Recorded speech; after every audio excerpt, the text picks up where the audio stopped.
Move on to our next presenter, who is Dr. Blythe Collier, who recently completed doctoral studies at CIIS on matrifocal families within both patriarchal and egalitarian matriarchal societies. She has written and published on a wide variety of subjects, done freelance editing, and presented her investigations at conferences.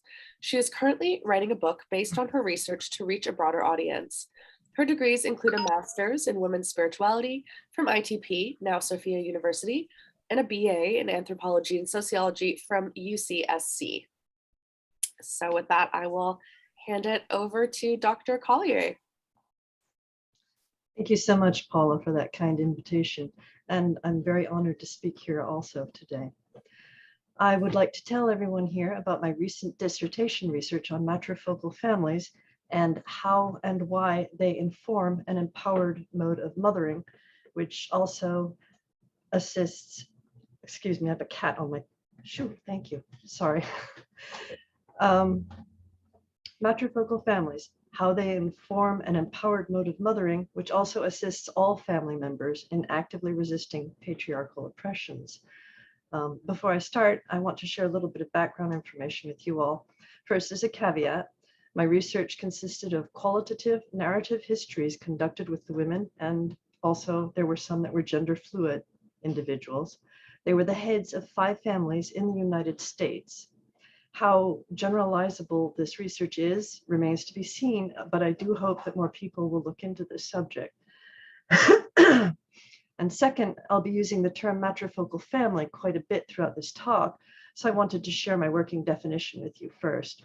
I defined a matrifocal family as a household headed by 2 or more women. If a lesbian couple was present, there was also at least one other woman assisting in running the family. And I did this because first, I had no way of knowing how much mainstream culture had influenced or not lesbian couples into reproducing patriarchal hierarchy within their marriage. And secondly, in matriarchal and matristic societies, the household women all worked together along with brothers and maternal uncles to run their households. What inspired me to start this research was discovering statistically that the most dangerous place for contemporary women and children is in their own homes due to violence perpetrated by male intimate partners. And I found this very shocking. And then I also found that independent studies repeatedly demonstrate that the most effective defense for these threatened women and children is not actually recourse to male family members or attempting to defend themselves with firearms or resorting to religious leaders or to the police and the law. What was actually most effective was instead for the women themselves to act in mutually protective, supportive community. To me, this made it very clear that the hegemonic or so-called nuclear family fails dramatically in providing women and children with a healthy, nurturing, and secure environment. Perhaps most dramatically for me, I had also recently learned that current modern matriarchal societies, which do still exist, even though we're not taught about them, do not suffer from male violence. And my research, therefore, consisted of an exploration of matrifocal families within the contemporary United States, and then comparing them to matrifocal families in modern egalitarian matriarchies to search out any commonalities. As a quick overview of my research, I was extremely fortunate in having 5 participant families who were willing to assist with my research that were all fascinatingly unique people. Intriguingly and unexpectedly to me, my participants spanned several categories. For example, I had several participants of color, of varying class backgrounds, as well as a broad spectrum of current financial situations.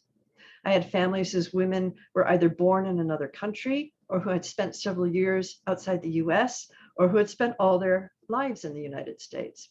I had cisgender women, I had a trans woman, I had a gender fluid person who was assigned female at birth.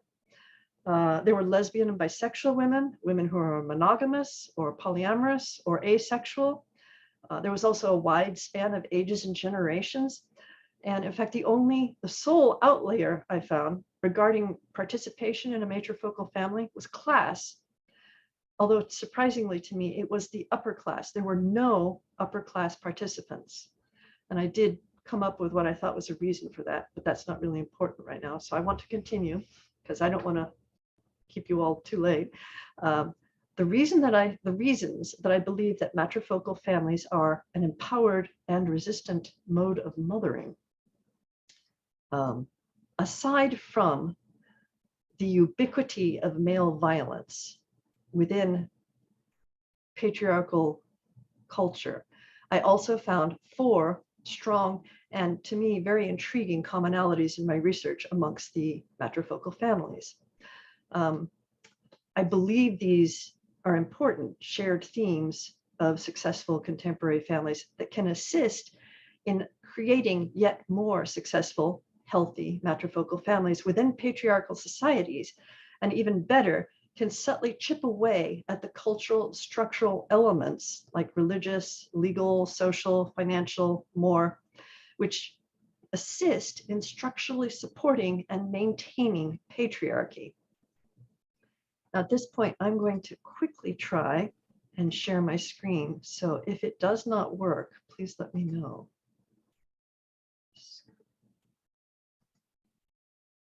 Share. Yes. Can you all see that? Yes, we can. Thank you. Excellent. Okay. So obviously, as I said, male violence was something that all the families experienced, although interestingly, not the women of the matriarchal societies. Moving on. There we go. The first commonality. Oh, I've got them in the wrong order. I am so sorry. Let me see if I can move that for you. Yes, okay. The first commonality I found was family fluidity. There we go. To my surprise, and against all of my expectations, and don't you love it when that happens in your research, all of my participant families ebbed and flowed repeatedly over time in size. In effect, the hegemonic family is effectively the property of the male. The women and children take on his name, and classically, the woman's primary job was to empower the man in his work by doing all the housework and raising his children, and if necessary, working another job in order to bring in a bit more money. However, in matrifocal families, there is no demanding male central figure which everyone else is expected to care for and obey.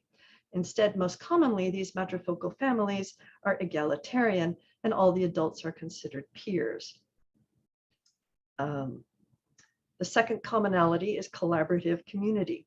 4 of the 5 families built strong and supportive communities which were there to help or be helped over the years.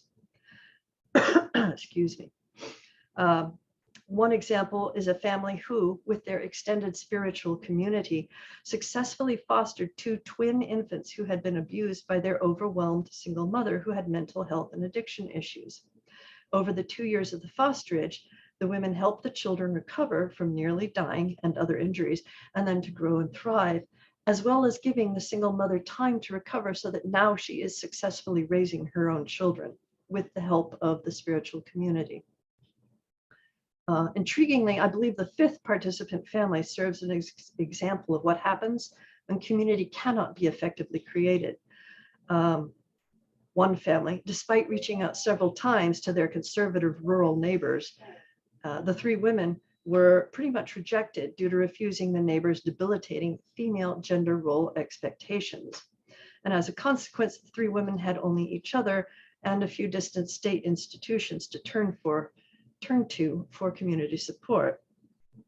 And it is my belief that that lack of community is part of what caused their household to eventually splinter.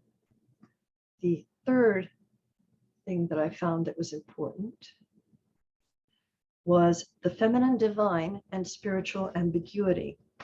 Now, to be clear, excuse me, I don't mean that the spirituality of the participants was ambiguous, but rather that their various spiritualities reject simplistic binary thinking, such as man is sacred, woman is profane, And consequently, these women are able to encompass beliefs which might seem contradictory to a more patriarchal thinker. And remarkably to me, every single participant chose to reject stifling limitations that their natal religions attempted to impose upon them. Instead, they all turned to spiritualities which both answered their needs and expressed reverence for women as well as men, and which were marvelously diverse. And in a majority of the cases, it was also clear that these religions of choice provided a much needed emotional and spiritual healing for women that had been deeply wounded by patriarchal abuses. As a quick synopsis, 2 of the participant families chose to research nearly lost religions and bring them back into daily reverence. In one case, it was the worship of Cybele, and in the other, the egalitarian polytheistic religion of Ifa. One family expressed their spirituality via a rather lovely bricolage of elements selected from a variety of religions, pagan-informed reverence for the goddess as well as God, queer Judaism, sometimes Christianity, and they would put those into shared rituals which enhanced and affirmed the familial closeness via extended family-based ritual effervescence. One participant turned to a New Age religion, which combined elements of Eastern belief systems with elements of Christianity. And as she explained it, she uses the word God simply because that's what she was taught as a child. But her actual belief, and I quote on this, is God is really me. God is the energy in me. And then finally, one participant found profound spiritual meaning and healing simply while wandering through nature. The final commonality, which I think in some ways is the most important one, is empowered responsibilities instead of rights. This is an Indigenous concept I learned of from my readings. Jennifer has already touched on this also. To explain what I mean, in the United States, rights were hypothetically originally granted by a male god to white landowning men, and results vary for everybody else. Further, rights must be guarded so they're not stolen away by governments or other greedy individuals. And so, much like hegemonic masculinity, possessing rights demands constant, exhausting, performative vigilance.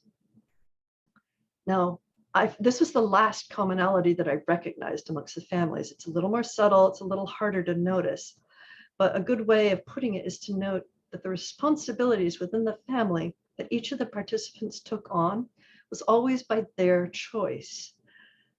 They were also always a benefit to the family as a whole, rather than just individuals, like, for example, the expectations of a breadwinning husband. And the other thing was that they transcended hegemonic gender roles.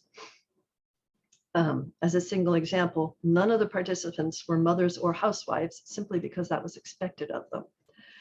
And one of the interesting side effects was that taking on responsibility instead of having to defend rights pretty much seemed to diffuse individualistic greed and defensive aggression, and simultaneously encouraged an egalitarian, consensus-based decision-making by all of the family's adults. Go. So, excuse me.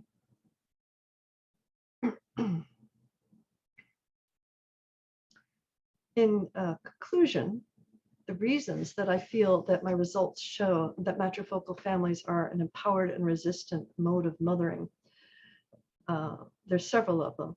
Now, admittedly, I do feel more study is necessary, and hopefully within a broader selection of families. It's also not unexpected that matrifocal families work best in matriarchal or matristic societies. However, according to the participant families, matrifocal families also work well in the United States, especially in alleviating many of the excesses of patriarchy. For example, multiple researchers have demonstrated that the most critical element in raising healthy, happy, productive, and emotionally strong children is nurturance. And having all that emotional and physical need delivered to the children by a single woman, whether she's the mother or not, is desperately unfair to that poor woman. It's unreal, it's unjust. She can't dedicate her entire being to do so, especially if she's simultaneously holding down another job as well. However, if you have several trusted alloparents in the family or a collaborative community, that means that the nurturance is not only there for the children when needed, but also that the mother will have time off to nurture herself as necessary. Also, knowing that she and her children are safe within the matrifocal home from the pervasive male violence integral to patriarchy means that she can on occasion relax and take time to heal herself as well, especially if she too has been damaged by the patriarchy. And when you have size fluid families like this, they tend to also be more financially secure, so they're not depending on only one or two paychecks. For example, if someone gets sick, there are multiple others to assist financially, emotionally, physically. And even better, when there are several people working, searching for a job isn't a case of taking the first thing that comes along. Instead, you can actually take the time to search out a good job rather than an immediate one. Excuse me. Also, matrifocal families are often multi-generational, which means that younger women and gender fluid persons can draw on the wisdom and life experience of older women. And that means that psychological needs such as female self-empowerment, assistance through pregnancy, or even simple recognition of one's own worth and status is more likely to be learned from an older woman than from a patriarchal man who is struggling with his own performance of hegemonic masculinity. Gender roles, they become irrelevant in an egalitarian matrifocal family. You do the jobs you want and you know how to do, and you take on responsibilities because you want your children and your family to thrive, and not because of some antiquated religio-culture gender role based on traditional hierarchies that were put in place so as to oppress women and people of color. And perhaps most importantly, my study strongly called out and emphasized one of the most subtle and frequently unnoticed elements of cultural maintenance, which is the mythic symbol systems. These various systems are as equally important to maintaining patriarchal oppressions as they are to establishing a truly egalitarian society. For a single personal example, it is hard to be a good feminist when you have unwittingly internalized the second-class nature of women, even if you've already consciously and deliberately rejected the religion which initially transmitted that thought to you. Now, this is of great importance because matrifocal families actually appear to help alleviate one of the most significant and destructive elements of patriarchy, which is hegemonic masculinity. It's also known as toxic masculinity.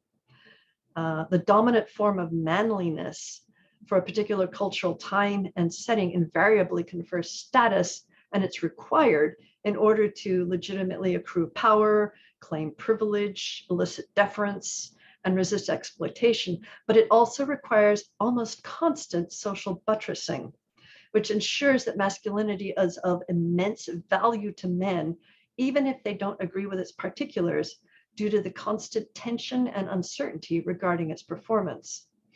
However, fascinating research, at least to me, reveals that systematically interrupting these social scripts releases men from the imperative of constant performance of their masculinity. And even more excitingly, they seem relieved to be able to do so.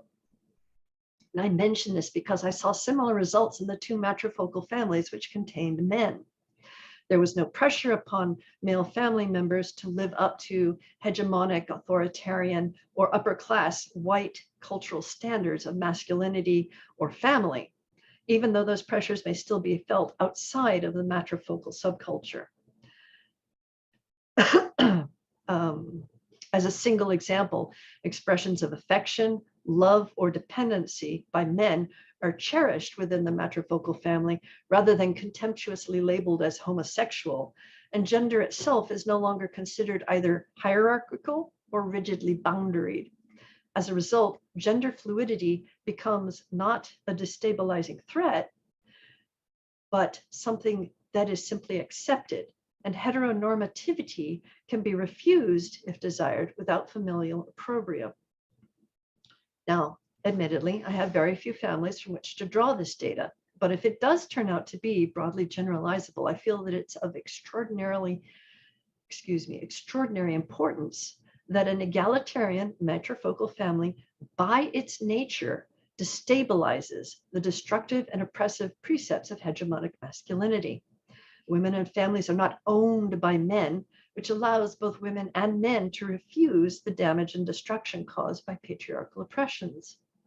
Further, a society in which mothers and women are truly appreciated, cherished, and reverenced as central and critical to social harmony, blessings, and sustainability is one which reflects a more spiritual and matrifocal mythic symbol system, such as those in contemporary matriarchal and matristic societies. If we could somehow implement such a symbol system in our patriarchal societies via a variety of social changes, such as the encouragement of a diversity of alternative family types, which includes egalitarian matrifocality, I believe our cultures would consequently also become societies in which the vast majority of systemic patriarchal abuses will have been either alleviated or eliminated. And that concludes what I have to say. Thank you so much for your time and attention. Thank you so much, Dr. Collier. That was fantastic. I'm so excited to discuss this. So we are going to move on to our final